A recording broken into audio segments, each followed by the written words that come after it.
magandang tanghali. Ayan, meron akong patola. Ayan, magluluto tayo ng patola.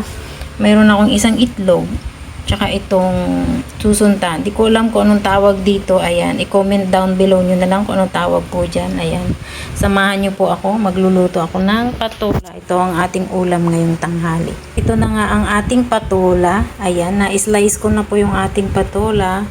Meron tayong isang itlog. At ayan yung chicken. Ayan. Ito yung chicken na tawag doon, natira kahapon. Ayan. Hahalo natin sa ating ginisang patola. Ayan.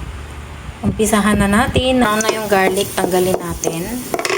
Ayan. Umpisa na tayo magluto. Ihulog na natin itong egg. Ayan. Ito ang ating patola. Ayan. Malino dahil pala sa black na kawali ako nagluto. So, okay lang. Isa-isa. Hanggang sa maging golden brown yan eh. Isa lang natin ang isa.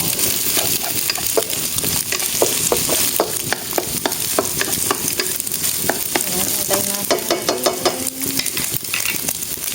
Okay. Ayan, okay na yung ating egg. Hulog na natin itong patola na may garlic. Ayan, yung garlic po na fried ko na. Ayan, ang ating masarap na ulam na tanghali.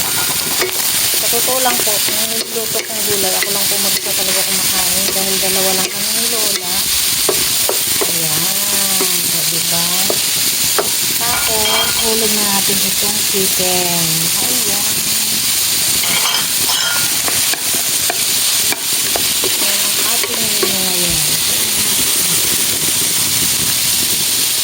Pangit ng kawali. Ayan, maglagay na tayo ng asin.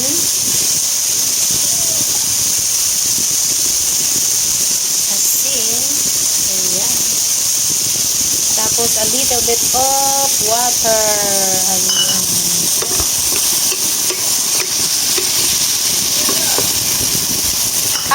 Luto na yung ating patola with grilled chicken and egg. Ayan, hulog natin yung leaves.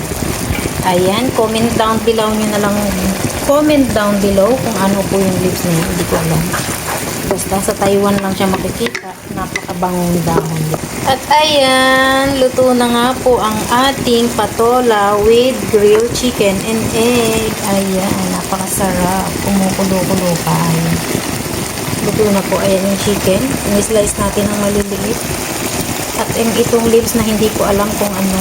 Ayan, Taiwan lang po ang meron yan. Comment down below nyo na lang daw po. Bye! Tara, let's eat. Lunch na. Lunch time na.